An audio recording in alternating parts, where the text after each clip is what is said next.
तो रिसेंटली एक कॉन्वर्सेशन हुआ राहुल गांधी और Nobel prize for economics winner professor Abhijit Banerjee के बीच में। ये बेसिकली था effect of corona on Indian economy पे। तो ये वीडियो में हम वही डिस्कस करेंगे। और मोस्टली ये अर्बन फाइनेंस के लिए होगा, जो एक अर्बन प्लानिंग का एक बहुत बड़ा पार्ट है। Welcome to the town planning zone. शुरू करने से पहले मेक श्योर कि you subscribe to the channel, और आपके जो कोई सजेशन है वो आप कमेंट सेक्शन में बताएं।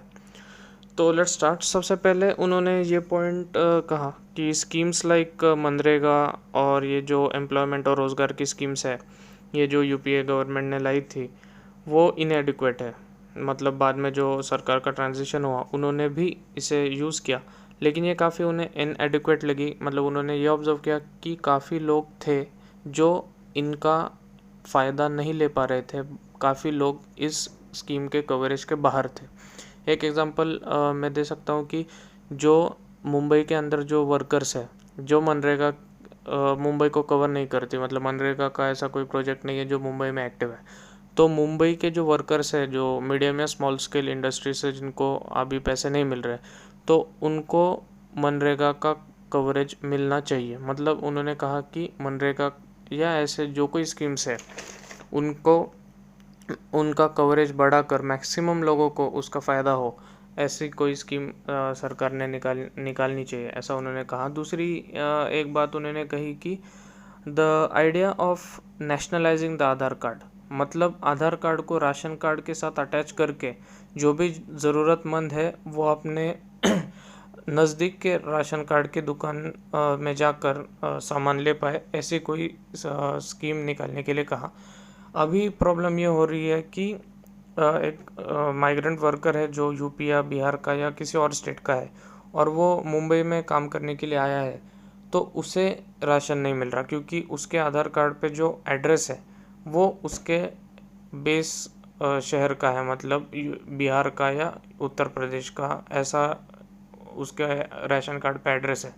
तो मुंबई में उसे राशन मिलने के लिए प्रॉब्लम हो रहा है। तो उन्होंने कहा कि राशन कार्ड को आधार कार्ड के साथ सीड करके हम उन्हें एनेबल करें कि वो कहीं से भी राशन ले सकते हैं। और एक उन्होंने बात कही कि टेम्परेरी राशन कार्ड सब सारे लोगों को जो भी आए उनको टेम्परेरी राशन कार्ड दे, और वो राशन कार्ड से जो ज़रूरतमंद लोग हैं वो राशन ले पाएंगे। अगले 3 महीने के लिए उन्होंने टेम्परेरी राशन कार्ड की बात कही। और एक बात उन्होंने कही कि get the money in the hands of the bottom 60% of the people to revive the economy. इससे डिमांड भी बढ़ेगी और जो कैश फ्लो है वो इकोनॉमी के लिए अच्छा भी होगा। तो उन्होंने कहा कि जो पैसा है वो गवर्नमेंट ने इन बॉटम 60% लोगों के हाथ में देना चाहिए, जिसके कारण एक स्टिमुलस मिलेगा इकोनॉमी के लिए और इकोनॉमी में कैश फ्लो होता रहेगा।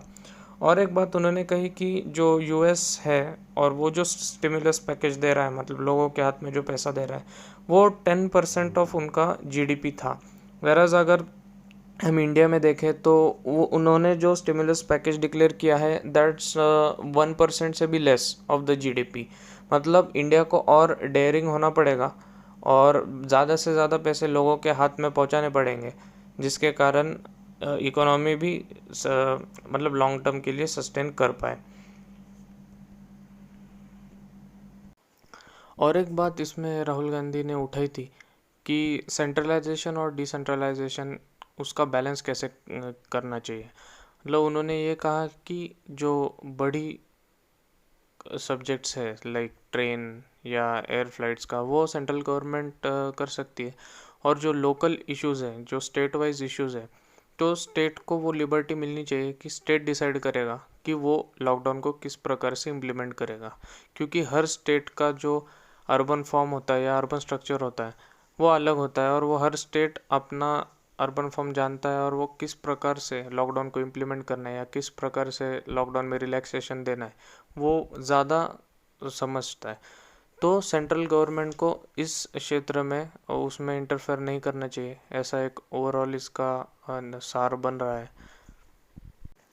एक और बात जो अभिजीत बैनर्जी ने कही थी कि जो माइग्रेंट वर्कर्स थे उनका जो ट्रांसपोर्टेशन था वो दरअसल इसके खिलाफ थे, क्योंकि जैसे हमने केसेस बाद में देखे कि वो जो माइग्रेंट जो वर्कर्स थे उनको ट्रांसपोर्ट करने के बाद कुछ स्प्रेड हुआ उसमें वायरस का।